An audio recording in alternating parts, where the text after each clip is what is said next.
गत 24 घंटा रे बौद्ध जिले में हाईएस्ट मैक्सिमम टेम्परेचर रिकॉर्ड करा जायछि 40.5 डिग्री सेल्सियस।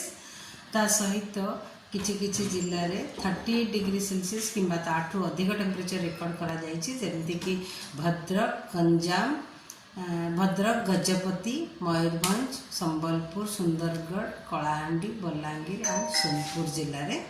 आगामी 5 दिन जो देखा फोरकास्ट आगामी 5 दिन हीट वेव वार्निंग दि जाइए पूरा स्टेट पूरा किछि किछि जिले में स्टेट्र जमती जदि देखा आगामी 24 घंटा heat wave condition isolated pockets रे रहिबार संभावना रही। बौद्ध, बलांगीर, कलाहांडी, संबलपुर, झारसुगुड़ा, केउंझर,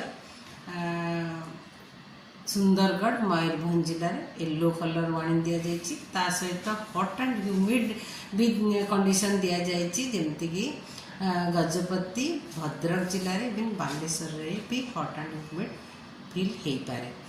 काली की भी येलो वार्निंग दि जाइए, जमती कि झारसुगुड़ा, सुंदरगढ़, संबलपुर, बलांगीर, अनुगुल, बौद्ध, मयूरभंज, केउंझर एवं सोनपुर जिले में। और हॉट एंड ह्यूमिड भी दि जाइए बालेश्वर, भद्रक, गजपति, खोर्धा, कटक जिले में। ता सहित वार्म नाइट वार्निंग भी दि जाइए, गोटे कि दुईटा जगह हो पारे बलांगीर, संबलपुर, बौद्ध और सुंदरगढ़ जिले में। आउ डे 3 माने 15 तारीख की भी येलो वार्निंग सहित ऑरेंज वार्निंग भी दि जाइए। और हीट वेव कंडीशन दि जाइए झारसुगुड़ा, बरगढ़, सुंदरगढ़, संबलपुर, सोनपुर, बौद्ध, बलांगीर, कलाहांडी, कंधमाल जिले में। ता सहित वार्म नाइट भी दि जाइए बलांगीर, संबलपुर, बौद्ध और सुंदरगढ़ जिले में। आउ 16 तारीख का हीट वेव वार्निंग दि जाइए बौद्ध, सोनपुर, बरगढ़, बलांगीर, कलाहांडी, नुआपड़ा। आ वार्म नाइट भी दि जाइए बौद्ध, संबलपुर, बौद्ध और सुंदरगढ़ जिले में। आ डे 5 केवल हीट वेव दि जाइए बलांगीर, नुआपड़ा और बरगढ़ जिले में। जदि देखा आमर ऑरेंज वार्निंग जो दि जाइए, ऑरेंज वार्निंग आमर 15 तारीख दि जाइए सुंदरगढ़, झारसुगुड़ा, संबलपुर, सोनपुर, बौद्ध, बलांगीर एवं कलाहांडी जिला को। 16 तारीख की दि जाइए ऑरेंज अलर्ट बरगढ़, सोनपुर, बौद्ध, बलांगीर एवं कलाहांडी जिला। आज 4 दिन ही हीट वेव कंडीशन आज आगामी 4 दिन रे हीट वेव कंडीशन रही। 4 दिन पर ग्रेजुअली टेम्परेचर मोस्टली कमिब, गोटे कि 2टा डिग्री कमिबार संभावना रही।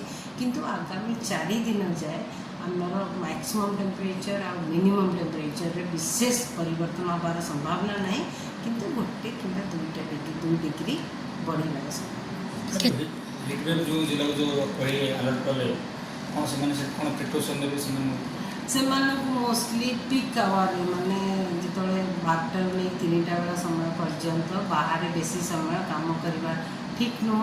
आउ से सफिशिएंट पानी पियंतु, इवन जदि शोष करूनी भी से पानी पियंतु रेगुलारली। आउ सब रकम जमी घोल दही कि पखाड़ तोराणी पानी, नींबू पानी कंटिन्यूअसली पियंतु। आउ बेसी समय मोस्टली जमी आमर खरारे बेसी समय काम न करें किसी असुविधा नहीं। और जो विशेष करी छोट पिला माने, बुढ़ा लोक मैंने जो मानकर देह भल ना कोमोर्बिड जहाँ आस्थमा प्रॉब्लम अच्छी किसी प्रॉब्लम अच्छी से विशेष ध्यान देवा। मैडम जमी कहते हट एंड ह्यूमिडिटी कंडीशन केते आर्द्रता रोचे आर्द्रतार कंडीशन थाए भी आमर आर्द्रता 70% कौट 40% भी रही, कौट 80% भी रही, मोर देन 80% भी रही। से हट एंड ह्यूमिडिटी आम वार्निंग देचु, डिस्कम्फर्ट रोक मैंने से हिसाब से प्रिकसन नहीं। तापमात्रा केते डिग्री जाइए? तापमात्रा एवं भी 40 डिग्री गला, दिन 41 डिग्री भी जापे। एक्जाक्टली गोटे 2 डिग्री बढ़ी पाए, मैक्सिमम 41-41.5 भी जावार संभावना ठीक। आगामी 5 दिन पर्यंत काल बैशाखी विशेष